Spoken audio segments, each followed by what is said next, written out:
Muslimat rahimahullah. Alhamdulillah, puji syukur kepada Allah Subhanahu wa taala atas seluruh nikmatnya kepada kita semua, khususnya nikmat iman. Salawat beriring salam semoga senantiasa tercurah dan disampaikan kepada Nabi kita Muhammad sallallahu alaihi wasallam, juga bersama keluarganya, para sahabatnya, dan seluruh umatnya yang senantiasa menghidupkan sunnahnya hingga akhir zaman. Ma'asyur muslimin wal muslimat rahimahullah. Bab yang berikutnya adalah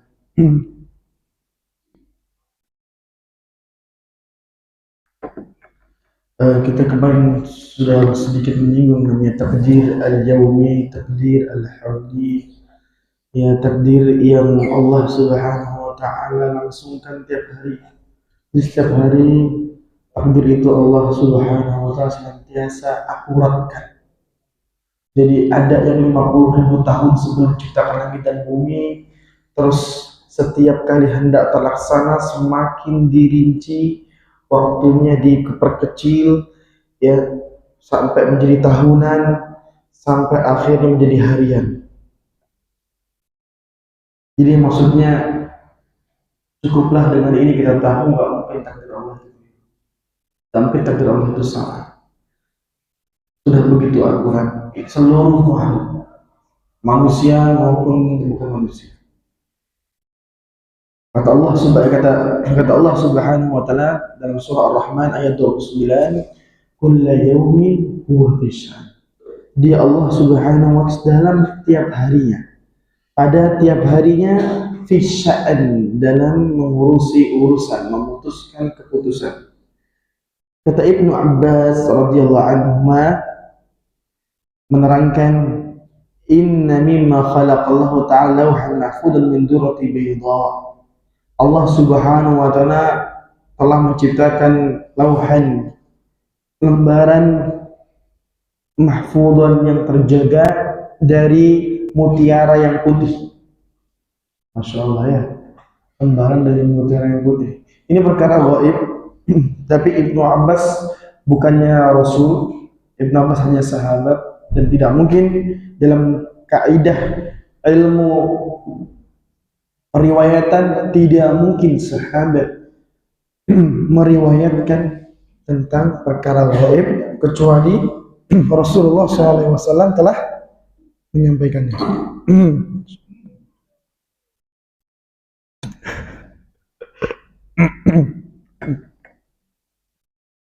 Masya Allah, ya. Kemudian dafatahu min yakuta hamra. Dafata itu adalah sampulnya, min yakuta hamra, dari yakut, sebuah permata namanya yakut, warnanya merah. Masya Allah, ya. Lauh mahfud putih, sampulnya merah. Qalamhu nur, penanya cahaya. Wa kitabuhu nur, dan tulisannya pun cahaya. Yanzuru fihi, Allah melihat padanya. Kulla yaumin, dalam satu hari, 360 nadrah, 360 kali lihat. 360. Maksudnya kalau Allah mau dan berkehendak nggak seperti ini, mungkin bisa. Ini tuh untuk gambarin bahwa kita 360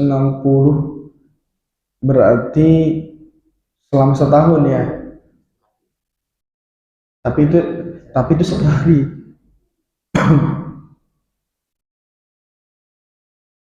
Jadi nggak mungkin salah. Udah selesai kan? Nggak mungkin yang namanya orang berkilah qadar dan takdir, qada dan takdir. Ini pasti benar. Pasti benar. Dan pernah kami sampaikan, pengasuh pondok saja tidak mungkin, ya, berulang kali yang banyak melihat santrinya. Dia paling sekali, 2 kali, 3 kali, cukup rutin, itu pun bosan. Takutnya santrinya terlalu tidak bisa bergerak apa-apa, terlalu terpantau, tidak bebas, tidak punya ruang. Tapi kali ini Allah Subhanahu wa taala dengan kemuliaannya mampu melakukan itu dalam satu hari. Wa fi kulli nadhrah minha, setiap kali Allah melihat daripada lauhul mahfud itu, yakhluqu wa yarzuqu wa yuhyi wa yumiit, sambil menciptakan, sambil memberi rezeki, sambil menghidupkan, sambil mematikan. Jadi sambil menghidupkan dan mematikan. Jadi setiap hari itu sudah apa namanya? Sudah mudah bagi Allah, karena memang setiap hari melihat dengan berapa kali yang banyak tadi, dan setiap kali melihatnya, setiap kali satu lihatan itu menciptakan makhluk, memberi rezeki makhluk, menghidupkan makhluk, dan mematikan makhluk. Komplit. 4 inilah sekaligus dalam sekali lihat. Dan sekali lihat ini ada 4 hal yang terjadi. Allah menciptakan makhluk, memberi rezekinya, menghidupkannya, dan mematikannya. Mematikan yang lain. Wa yu'izzu wa yudhillu, memuliakan yang pantas dimuliakan, wa yudhil, dan menghinakan yang pantas dihinakan. Wa yaf'alu ma yasha, bahkan lebih daripada itu yang Allah kehendaki. Dalam sekali lihat berbarengan dengan itu bisa berbuat banyak hal. Makanya dalam ayatnya kullu yawmin huwa fi sya'n. Karena hampir tiap hari mesti ada ketetapan yang diperbarui atau yang terus ada, terus berlangsung. Wa qala Abu Darda, yaghfiru dzamban wa yakshifu karban wa yarfa'u qauman wa yad'u akharin. Bahkan dalam satu hari Allah Subhanahu wa taala bertanggung jawab untuk mengampuni dosa tiap harinya. Maka kalau gitu kita tiap waktu minta ampun, bertobat, wayakshifu, dan menyingkap permasalahan, maksudnya menuntaskannya. Wa yarfa'u qauman, meninggikan derajat satu kaum dan menghinakan yang lainnya dalam satu hari. Jadi apakah hari ini kita mendapatkan yang mana? Maka kita harus melihat apa isi hari kita. Kita banyak bertaubat, insya Allah kita dapat keputusan Allah ampunan. Atau kita punya masalah dan kita berdekat sama Allah, maka kita menunggu keputusan Allah tentang solusi dan jalan kuat. Wa qawluhu, dan pernyataan penulis, wa an ya'lama ma asabahu lam yakun yukhti'ah, wa anna ma akhtahu lam yakun yusibah, wa anna dzalika kullu qada'un min Allah. Ini adalah kaidah dalam takdir. Barang siapa yang tahu, barang siapa yang mengetahui bahwa apa yang telah menimpanya tidak mungkin salah atau keliru sasaran, dan apa yang memang tidak menimpanya, yang memang tidak menimpanya, maka tidak akan pernah mengenainya. Wa anna dzalika kullahu, maka seluruh itu adalah qada, semuanya ketetapan Allah Subhanahu wa taala. Jadi kesimpulan kita nanti di sini.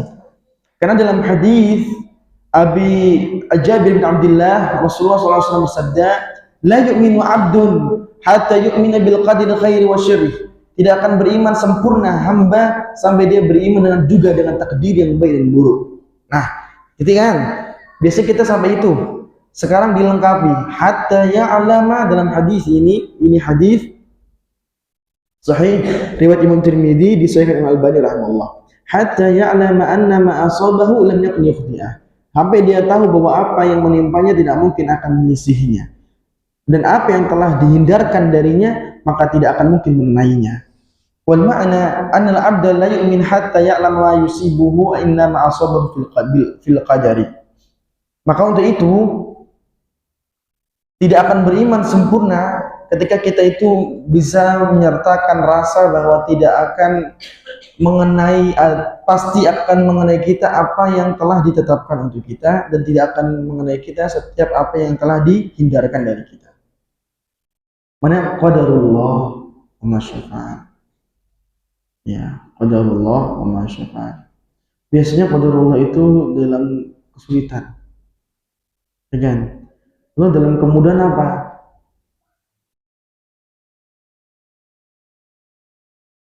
Enggak ada qadarullah juga. Qadarullah kan juga baik. Qadarullah kan bisa baik, bisa buruk.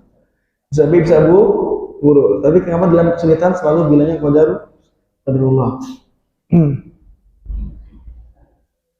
Mengapa dalam kebaikan tidak bilang qadarullah? Ini adalah ya, ini adalah dua sisi yang bisa mengisi takdir. Seandainya kita dapat kenikmatan, kita bilang alhamdulillah, masya Allah, memuji, menggantikan kata qadarullah, mungkin baik. Tapi masalahnya dia hanya tahu qadarullah itu hanya untuk apa? Untuk yang buruk saja. Padahal takdir Allah itu meliputi yang baik dan yang buruk. Sebagaimana buruk adalah qadarullah, yang baik itu juga qadarullah. Tapi yang penting jangan ngeles. Iya, ngeles. Tidak alasan ini qadarullah. Ma asaba min musibatin fil ardi wala fi anfusikum illa fi kitabin min qabli an nabraha. Inna dzalika 'ala Allah yasir. Tidak ada satu musibah satu saja di muka bumi ini. Sepanjang kita tahu dunia ini masih berlangsung, itu musibah kan berulang kali ya. Mau yang besar maupun yang kecil, mau yang masyarakat ataupun yang keluarga atau pribadi, itu selalu ada musibah. Fil ard, itu di muka bumi terjadinya. Wala fi anfusikum, lebih khusus dari bumi adalah yang terjadi pada diri kalian. Illa fi kitab, melainkan semuanya telah lengkap ada catatannya dalam kitab. Min qabli an nabraha, sebelum kami menciptakannya langit dan bumi. Inna dzalika 'ala Allah yasir, Allah mudah untuk melakukan. Mengapa maksudnya ini tuh ayat yang menerangkan kepada kita bahwa kita perlu sempurnakan atau kelas apa namanya menutup sebuah keyakinan kita dalam takdir, bahwa apa yang Allah Subhanahu wa taala hindarkan dari kita tidak mungkin akan mengenai kita. Sebagaimana apa yang telah ditetapkan untuk mengenai kita pasti tidak akan meleset dari kita. Itu harus jelas. Mengapa? Satu, karena lanjutan hadis tentang iman dengan takdir itu. Kita mungkin tahunya iman bil takdir, iman dengan takdir. Enggak, sebenarnya ada hadis yang lain yang lebih lengkap lagi, iman dengan takdir, bahwa takdir yang telah Allah tetapkan kepada kita tidak akan meleset kepada kita. Dan apa yang telah Allah hindarkan kepada kita tidak akan mengenai kita. Itu lengkapnya seperti itu, baik maupun buruk. Hal ini diperkuat dalam ayat tadi, ma asaba min musibatin, tidak ada musibah tadi yang telah ditetapkan pasti mengenai kita, illa fi kitab, kecuali sudah dituliskan dan mesti tidak meleset. Qul la yusibana illa ma kataballahu lana huwa maulana. Ini dalil kenapa banyak di antara kita qadarullah itu dalam musibah. Karena di sini kalimatnya qul la yusibana, tidak mungkin memberikan musibah kepada kita, tidak mungkin menimpakan musibah kecuali apa yang telah Allah takdirkan. Sehingga inilah ayat yang muncul di surat Taubah ayat 51. Taubah 51. Sehingga tidak salah menggunakan qadarullah atau kataballahu lana qadarullah ma syaa fa'al, kataballahu lana. Cuma kayak jarang ya teman-teman bilang kataballahu lana. Ayatnya, kalimatnya kataballahu lana huwa maulana wa 'ala Allahi falyatawakkalul mu'minun. Qala Syekhul Islam, qala ghairu wahid min salafi was sahabati wa tabi'in lahum bi ihsan. Berkata lebih daripada seorang salaf, sahabat dan tabi'in, lebih daripada satu orang. Apa itu? La yablughu rajul haqiqatul iman. Tidak akan mungkin seorang sampai kepada hakikat keimanan hatta ya'lam, sampai dia tahu bahwa apa yang menimpanya tidak mungkin meleset darinya. Wa ma akhta'ahu, dan apa yang dihindarkan darinya tidak akan mungkin mengenainya. Selesai. Dari sini insyaallah kita sudah merampungkan iman dengan takdir. Sekarang iman itu apa? Iman itu apa?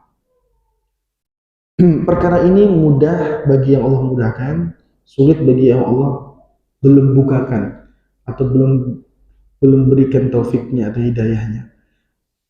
Sebagian kaum muslimin, itu kaum muslimin, mereka adalah orang yang tinggal di masyarakat muslim, tapi mengimani takdir itu, mengimani iman itu atau iman menurut mereka itu adalah yang penting baik hatinya. Itu adalah salah satu pernyataan klasik jadul. Cuma kemudian terus berlangsung sampai hari ini. Yang penting baik hatinya. Baik hatinya berarti iman itu hanya sebatas hati. Artinya ucapannya tidak menunjukkan keimanan, perbuatannya tidak menunjukkan keimanan. Yang penting imannya dalam hati. Bahkan ada yang walaupun dia tidak mengklaim kelompok apa atau apa, tersebar pernyataan bahwa apapun yang kita perbuat dari kemaksiatan hatta dosa besar, selama kita telah beriman, iman kita tidak akan pernah terkotori, ternodai, tidak akan pernah kurang. Iman tidak akan kurang. Bahkan sampai sebagian mereka mengeluarkan dalih-dalih, bukan dalil ya, dalih-dalih ilmuwan-ilmuwan yang notabene bukan dari Islam, bahwa iman itu kan abstrak. Gimana bisa bertambah, bisa berkurang? Wah, gak sulit itu.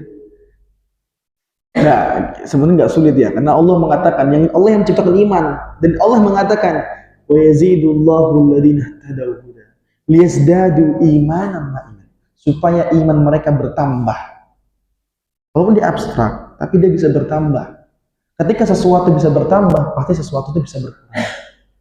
Ini perlu diperhatikan. Sesuatu yang bisa bertambah pasti bisa berkurang. Di dalil contoh berkurangnya iman, la yasdi mu'min, ya, tidaklah seorang yang berzina itu mukmin.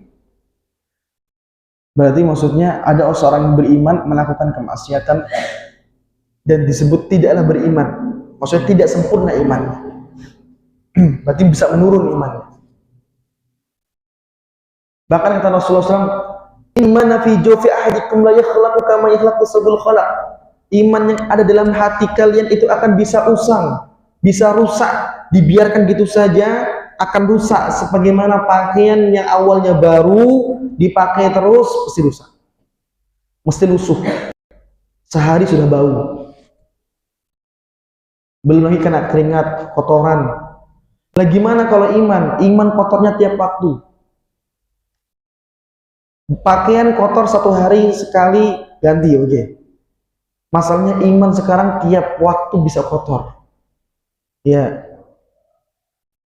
Ada sifat dengki, sifat iri, tidak ikhlas dan seterusnya.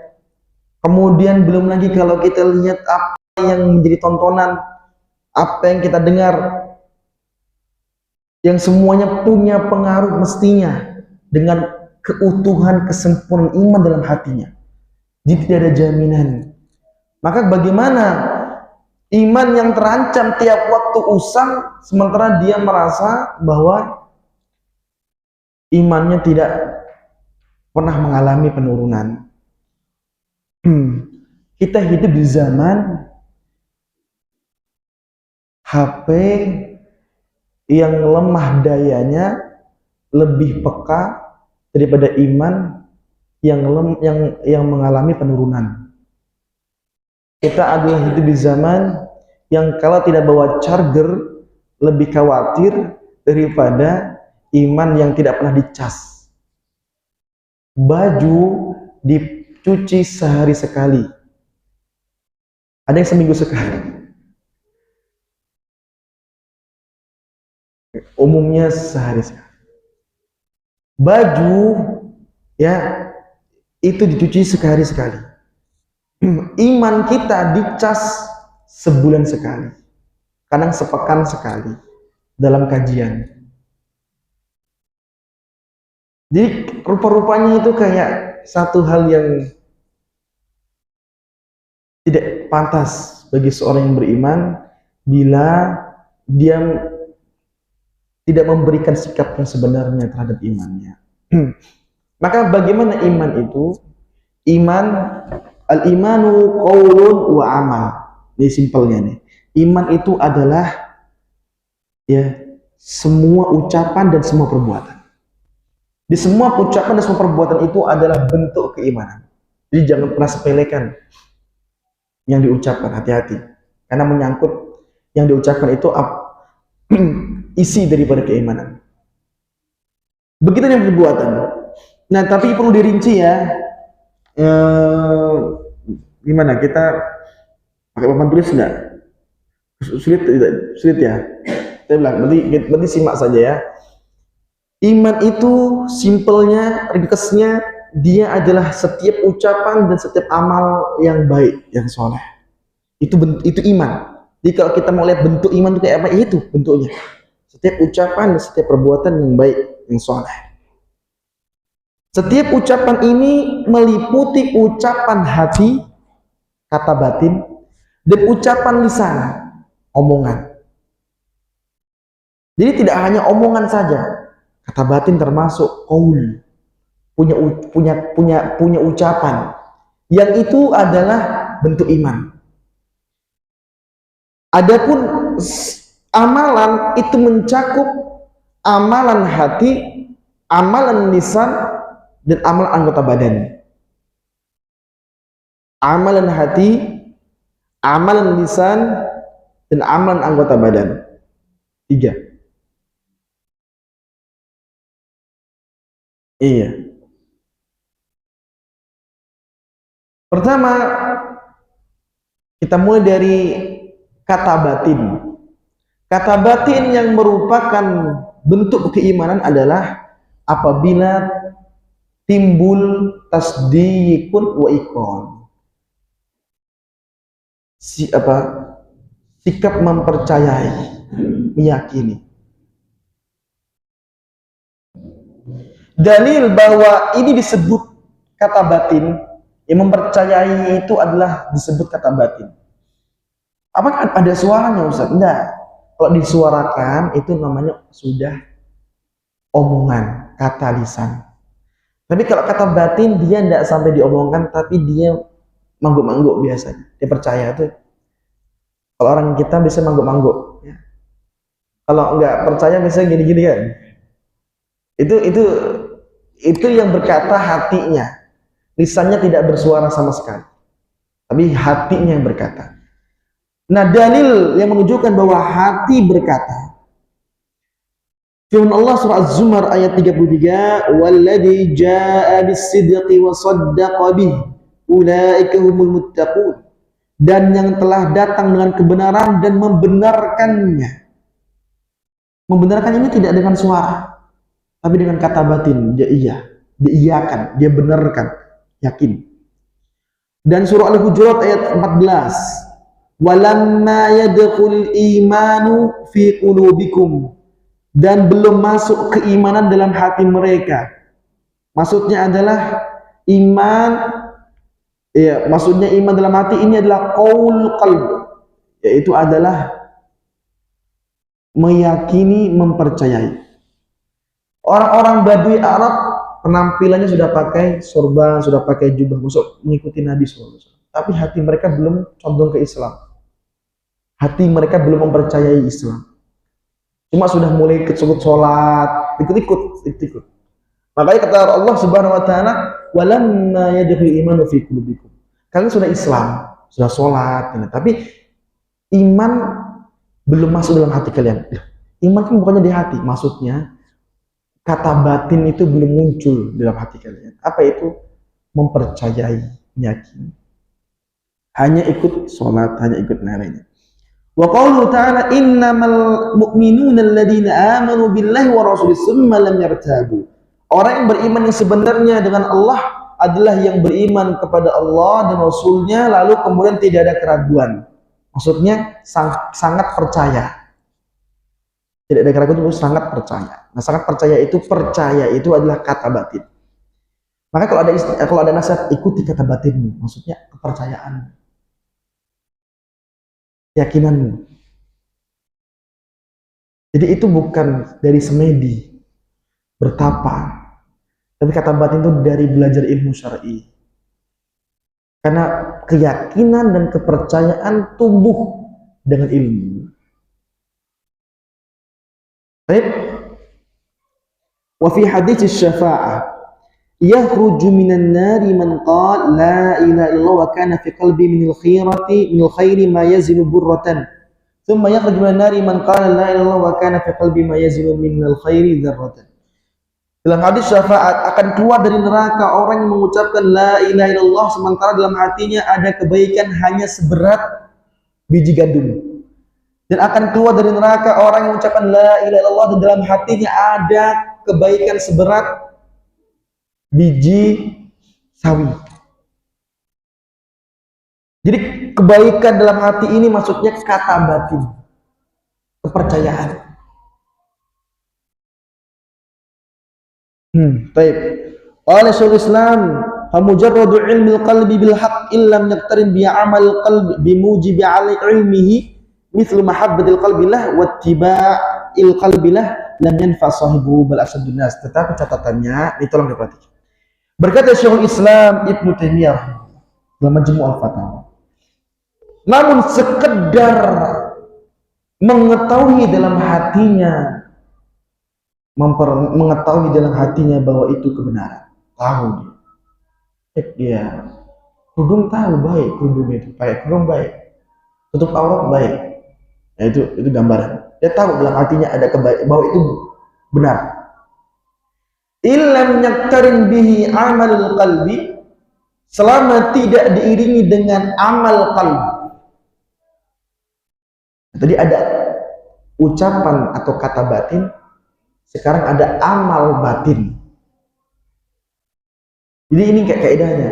Setiap kata batin percaya, ngerti, yakin, kok nggak diiringi dengan amal batin? Ya, apa amal batin itu? Satu, mislu mahabbatil qalb, cinta. Itu amal batin. Apa sih bedanya Ustaz kata batin sama amal batin? Ringkasnya, amal batin itu ada usaha dan dia bisa bertumbuh, berkembang. Kalau kata batin hanya fokus kepada mempercayai, meyakini satu. Berarti selebihnya yang terjadi dalam hati itu amal batin. Mencintai, mengharap, khawatir, cemas, menginginkan, membenci. Nah, itu semua adalah amal batin.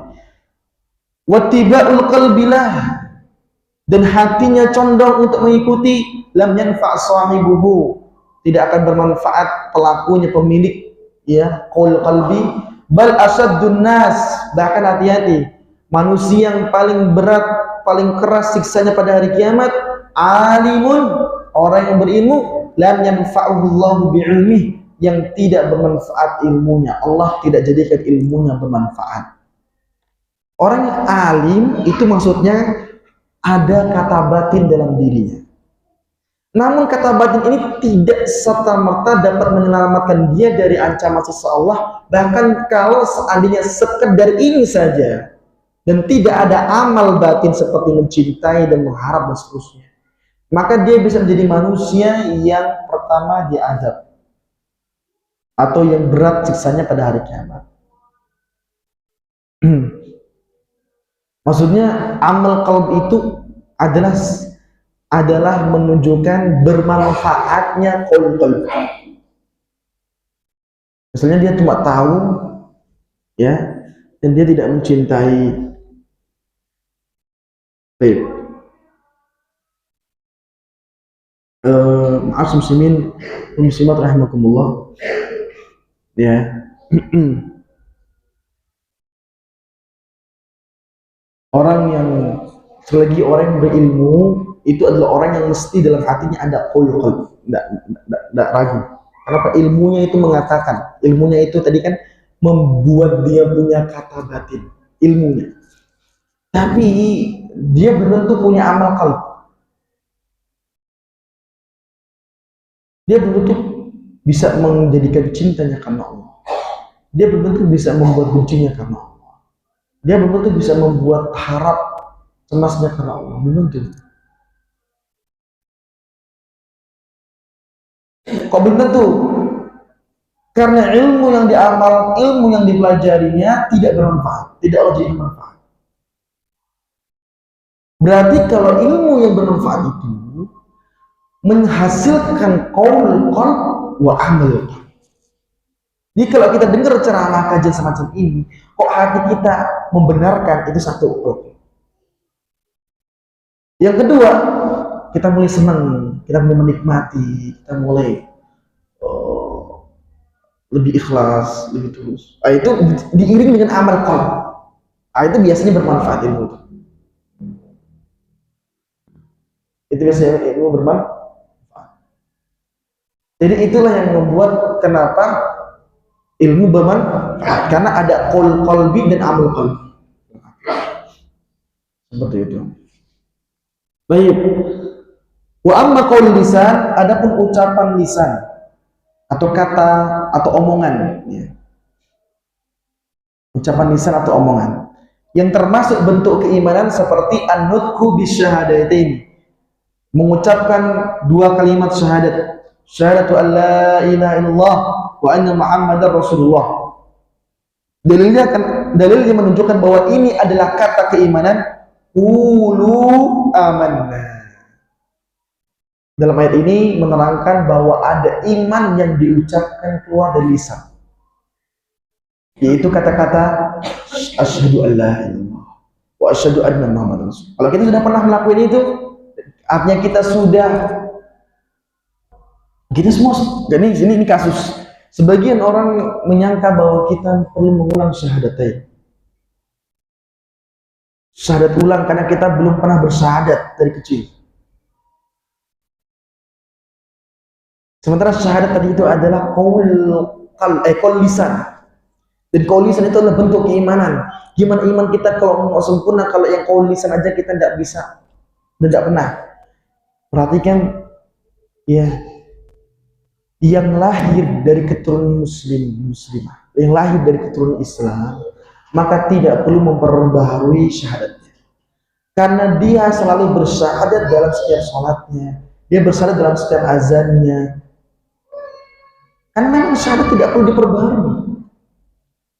Dan dia bukanlah mu'allaf, karena dia lahir dalam kondisi keturunan ya, orang Islam. Beda kalau dia lahir dari keturunan yang bukan muslim atau non muslim, jadi dari keluarga non muslim. Nah, maka dia harus mengikrarkan syahadatain. Baik, lanjut. Kemudian amal qalbi, amalan hati. Amalan hati itu seperti apa? Seperti niat, cinta, takut, tawakal, itu semua amalan hati. Itu semua adalah keimanan. Ya. Wala tatrudil ladzina yad'una rabbahum bil ghadati wal 'ashyi yuriduna wajha, ikhlas. Ya. Adapun amal lisan. Amal lisan seperti apa amal lisan? Amal lisan seperti zikir, baca Quran. Maksudnya amal lisan itu apa sih? Ma la yu'addi illa bi, yang tidak bisa dikerjakan kecuali dengan lisan. Itu amal lisan. Kalau qaul lisan cuma syahadatain tadi. Kalau qaul qalb cuma apa? Percaya. Kalau amal qalb niat, cinta, benci dan lain-lain. Amal lisan baca Quran, baca zikir, berkata baik. Terus setelah itu amal jawari, amal anggota badan. Amal anggota badan itu adalah yang tidak bisa dikerjakan kecuali dengan anggota badan, seperti berdiri dalam sholat, rukuk dalam sholat, sujud dalam sholat, itu semua amal jawari. Baik. Maka di sini kita mulai memahami bahwa yang namanya keimanan itu tidak hanya sebatas keyakinan, tidak hanya sebatas tentang percaya. Iman itu cabangnya, kata Rasulullah SAW, bid'ah sab'un syu'bah. Ya, 70 sekian 3 sampai 10, 70 sekian, 3 sampai 9, 70 sekian ya cabang keimanan. Karena apa yang mengisi daripada hati kita, qaul wal amal, lisan kita qaul wa amal, anggota badan kita itu semua punya peran untuk menambah keimanan. Jadi sebenarnya kita untuk nambah keimanan itu sangat mungkin bisa. Karena semua yang kita bisa gunakan ini sebanyak ini arahnya untuk nambah keimanan semua. Cuma masalahnya kadang kita tidak gunakan. Jadi untuk itu ini gambaran bahwa ya iman tidak hanya sekedar keyakinan. Itu sudah selesai. Ini sebenarnya. Ini yang disimpulkan daripada hadis sebelumnya ayat Quran Al-Karim. Jadi jangan pernah sepelekan sujud, ruku. Itu adalah bentuk keimanan dari anggota badan kita. Kita beriman, mana bentuknya? Ruku, sujud kita, anggota badan. Lisan kita beriman, dari mana? Ada amal lisannya, mungkin baca dzikir, ada qaul lisannya, syahadat sebelumnya. Nah, dan seterusnya. Yaitu ada dulu, nanti bila ada pertanyaan kami persilakan.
Sebelumnya ada hadis Rasulullah SAW yang berbunyi, hadis dari Abdul Qais. Hadis Rasulullah SAW kepada Abdul Qais, amurukum bil imani billah. Aku perintahkan kalian untuk beriman kepada Allah. Wa tad'unul iman. Apa kalian tahu apa itu iman? Maka Nabi mengatakan syahadatu alla ilaha illallah. Ini kan rukun Islam, Sob. Nah, ini makanya kita harus luaskan nih. Kita luaskan lagi. Justru iman itu dalam hadis ini digambarkan termasuk iman syahadatu Allah wa iqamus shalah wa ita'uz zakah wa tu'tu minal maghnamil khums. Ini hadis muttafaq alaih, Bukhari dan Muslim, sahih insyaallah. Ini menggambar bagi kita bahwa rukun iman yang tentang keyakinan semua itu 6 rukun. Rukun Islam tentang amal zahir. Kalau kita ingin spesialiskan, sehingga kita pisahkan yang rukun Islam amal zahir, yang rukun iman amal batin. Tapi setelah kita belajar ini, kita katakan semua rukun iman, rukun Islam iman. Rukun iman dan rukun Islam semuanya iman, termasuk iman. Lumayan dalilnya, sebutkan dalil tadi ini. Dalil dari Ibnu Abbas. Nabi SAW berkata kepada wafat utusan yang bernama Abdul Qais. Muttafaq alaih. Jelas sekali gitu. Maksudnya sangat sangat rincinya iman dalam Ahlus Sunnah wal Jamaah. Dan iman itu tidak hanya tentang masalah keyakinan.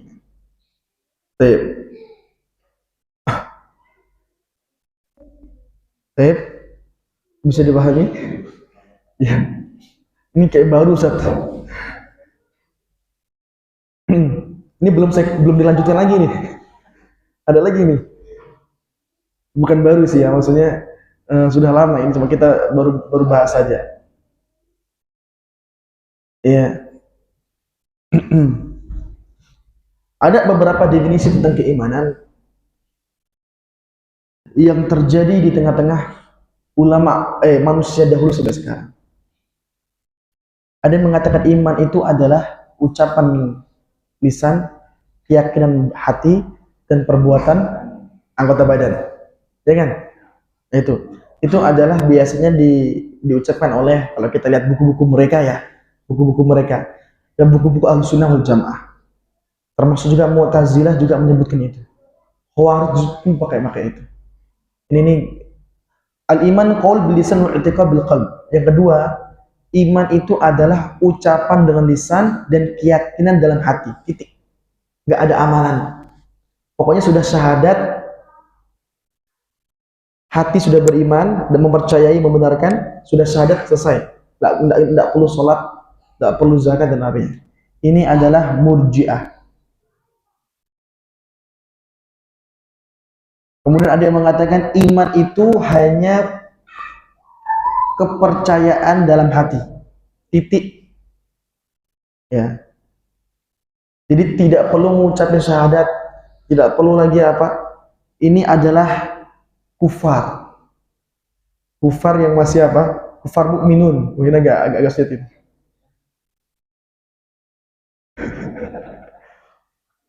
Ini bukan. Wa ala hada fal kufar mu'minun. Berdasarkan pendapat ini, orang kafir sebagai orang yang ini dia cukup hati doang. Siapa yang mengucapkan ini? Yang pendapat ini Asy'ariyah.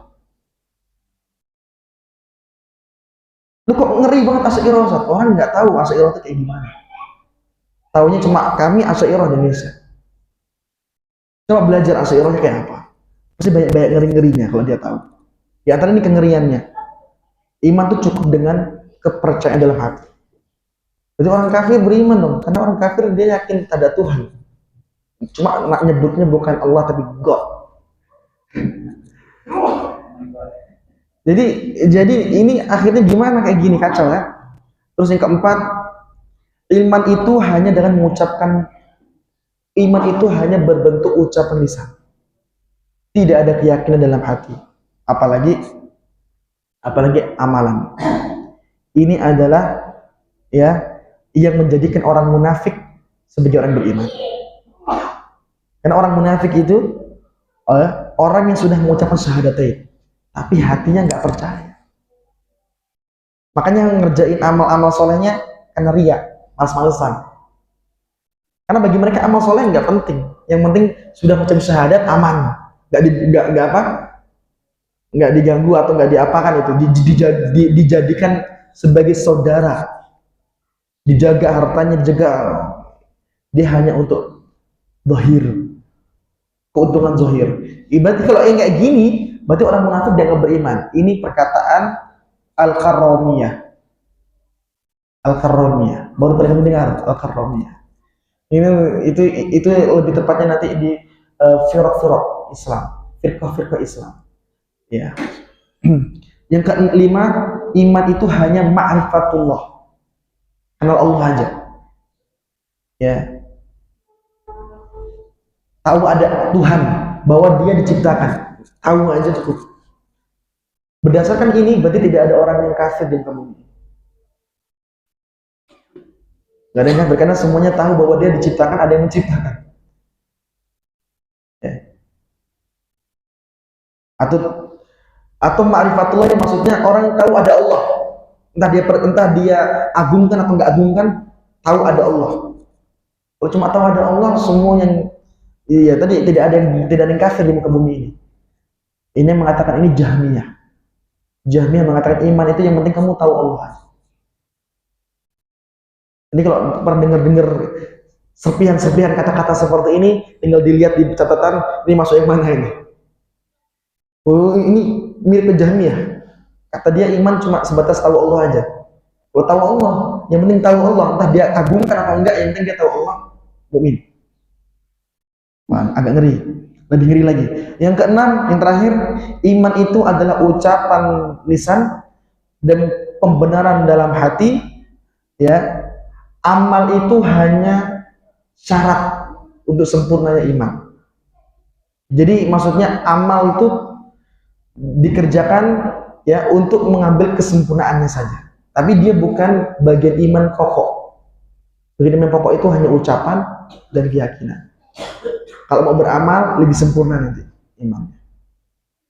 Ya, ini adalah sekelompok taifah, sekelompok orang-orang ulama, sekelompok ulama masa kini, kontemporer. Lah apa bedanya Ahlus Sunnah, Mu'tazilah sama Khawarij? Kok sama mereka? Ya nggak tadi? Ya kan? Bahwa iman itu adalah perkataan keyakinan dalam hati, perkataan lisan, amalan anggota badan. Bedanya bahwa Mu'tazilah mengatakan pelaku dosa besar tidak beriman, tidak kafir di dunia. Dia tidak disebut beriman dan tidak disebut orang kafir. Jadi kalau Mu'tazilah bilang ada orang Islam berbuat dosa besar, maka disebutnya kamu itu tidak beriman. Wah, jadi kafir, kamu tidak kafir. Jadi maka sebutannya manzilah baina manzilatain. Kamu di satu posisi antar dua posisi.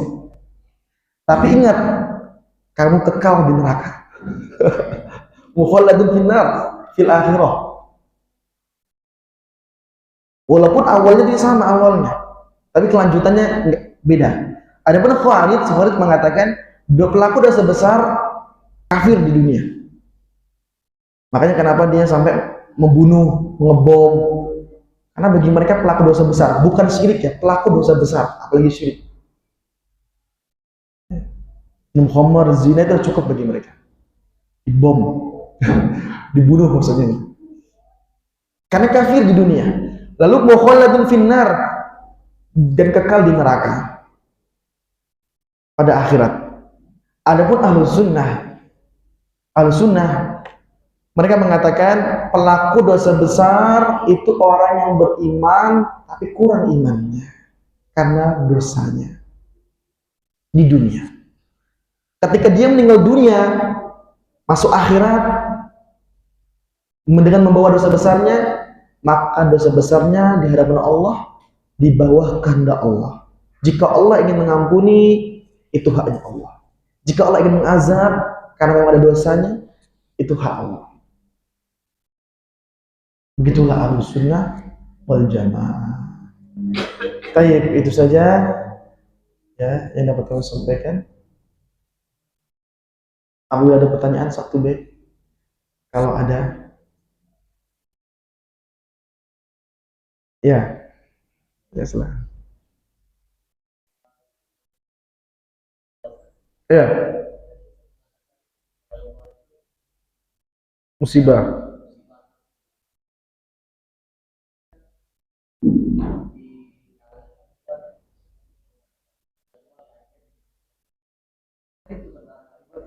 Berarti musibah itu. Kajian di libur itu musibah. Tapi masalahnya nggak bagi yang lain, anugerah. Ya, jadi ini ya biasanya kayak gitu. Itu adalah pengaruh dan pengaruh kita sering menggunakan sebuah istilah yang kemudian penggunaannya menjadi eh, apa namanya gampang dan bermudah-mudahan. Karena dari dulu sebelum qadarullah memang sering digunakan, info kajian diliburkan bisa saja. Ya. Baik, intinya gitu ya. Ini adalah kita mungkin lebih ke ya benar-benar ya musibah. Karena karena pun juga sekali lagi dalam kenikmatan pun qadarullah. Takdir Allah Subhanahu wa taala. Tidak hanya musibah, dapat dapat apa? Dapat nikmat qadarullah. Takdir Allah juga itu. Cuma mungkin lebih tepatnya jika disambung dengan pujian. Alhamdulillah. Karena tuntutan syukurnya langsung. Ya, Ini mungkin pendapat saya Ustaz ya. ya, Nikmat itu kan kita syukuri. siap. Maka kita katakan alhamdulillah. Betul. Nah, takdir yang tidak baik kita sebetulnya itu menolak. Sabar. Tapi kita yakini itu takdir. Ah, Katakan qadarullah. Iya, betul. Saya.